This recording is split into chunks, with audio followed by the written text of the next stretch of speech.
The world woke up to heartbreaking news. Mauricio Umansky, beloved real estate mogul and star of the Real Housewives of Beverly Hills, has been admitted to the ICU at Cedars-Sinai in Los Angeles.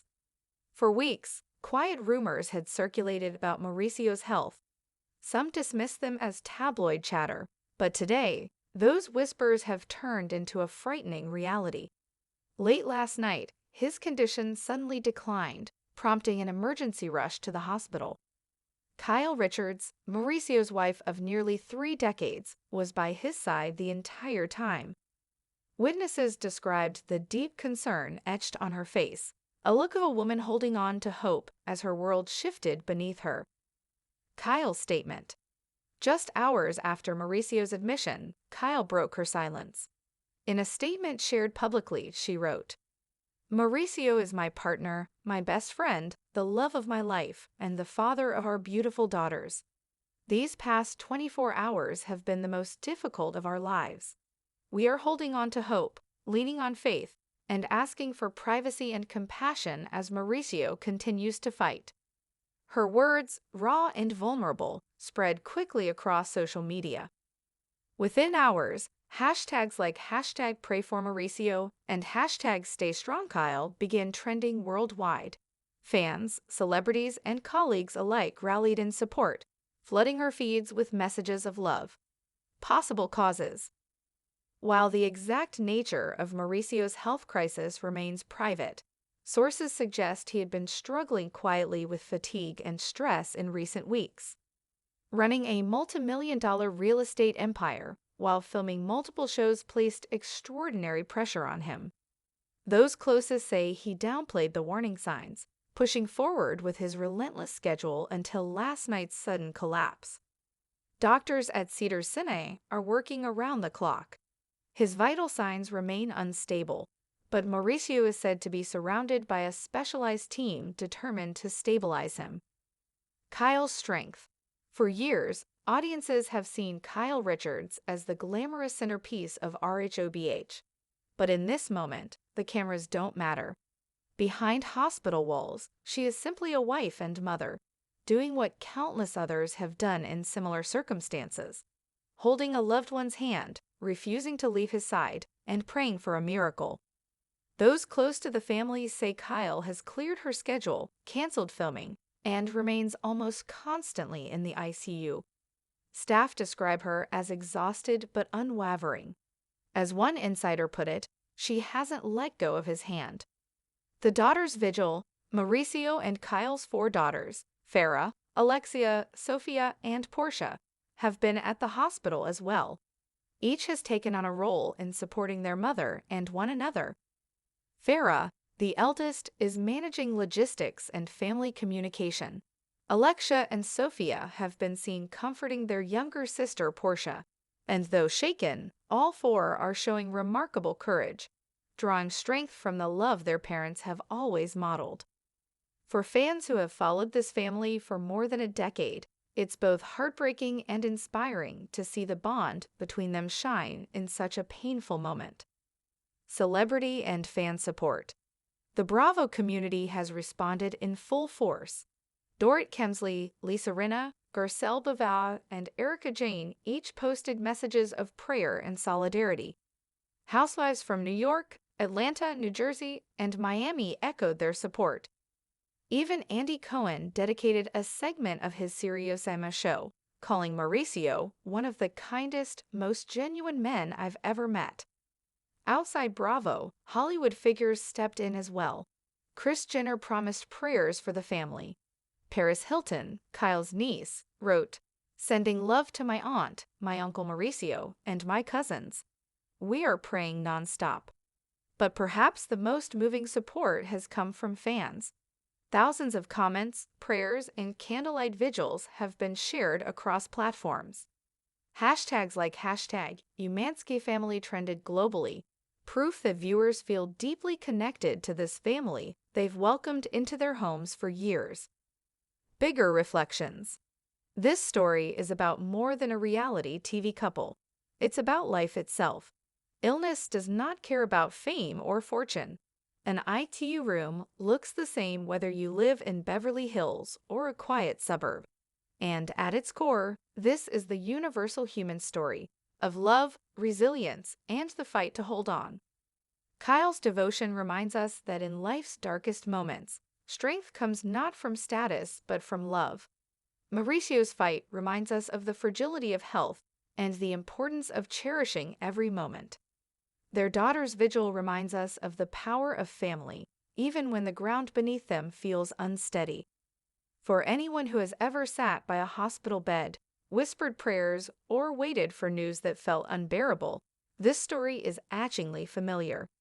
It is a reminder to hug tighter, forgive faster, and live more fully, because tomorrow is never promised.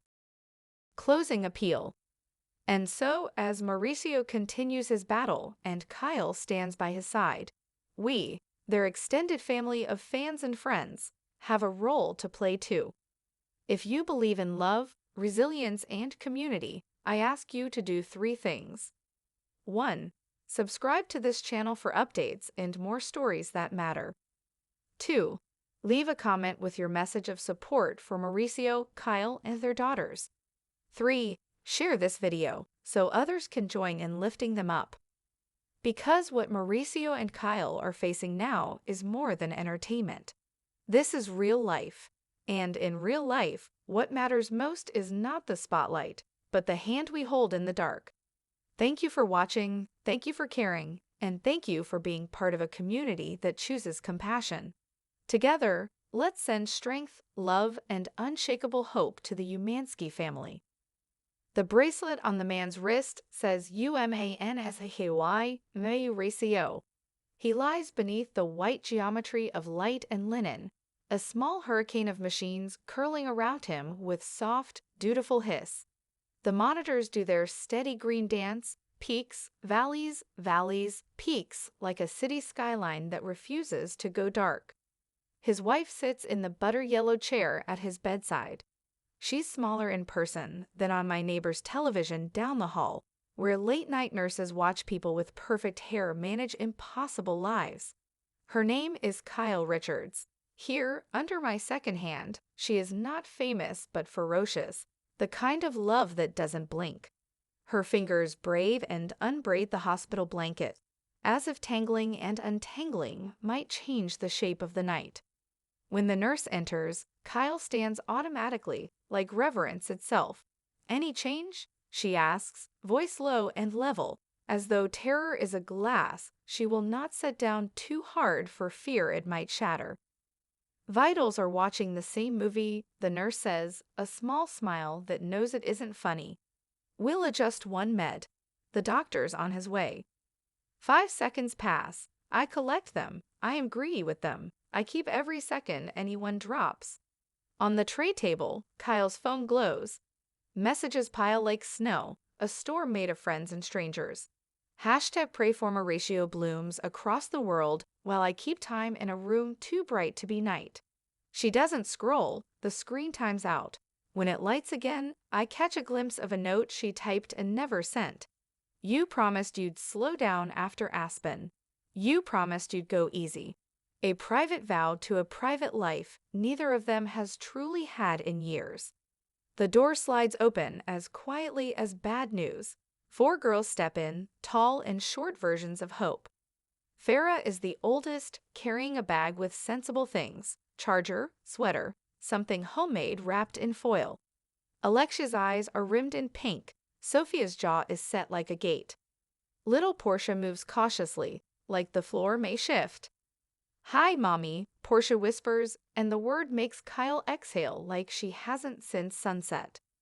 They gather at the bed, and for a while we are a family portrait painted in grayscale, father sleeping, mother watching, daughters pressing their palms to the fabric near his arm because skin feels too sacred to touch. I watch them learn my language, the way sorrow expands time and makes every breath a paragraph. They practice being brave in the mirror of one another's faces. "He's strong," Farah says. "This is a hill," Alexia answers. "We're a family," Sophia adds. Portia just nods, and in her nod is a child's whole religion. Out in the hall, I hear a different clock. Someone groans for morphine. Someone laughs at a text. Footfalls quicken. Glass clinks. The wheeled symphony of medicine moves like a soft parade. Illness, I've learned, is a town. People live here as long as they have to, and sometimes the sun rises on moving day. The doctor arrives with cautious language, stable instability, guarded optimism, phrases chewed smooth by medical school and sleepless residencies. He has kindness in his eyes, which helps. He explains things to the daughters first, because he understands that, in some rooms, the light switches are children. They listen like newscasters preparing to tell the truth gently. Kyle asks 3 precise questions and says thank you 4 times. When he leaves, she kisses Mauricio's temple with the carefulness of a person handling a sacred relic. Can I? Portia hesitates, eyes flicking to the wires. Of course, Kyle says, moving a tether aside. Your father would fight a dragon for a hug. These are just dragon leashes. The girl leans in and drapes her small heat over him. I count 22 seconds before she pulls back, as if 22 is the number of courage she had, and she gave every fraction away. There are flowers now. In the hours between midnight and the first clatter of breakfast trays, a constellation of vases arrives. Pale roses that smell like the word gentle, structured orchids that look like the lobby of a hotel where people whisper,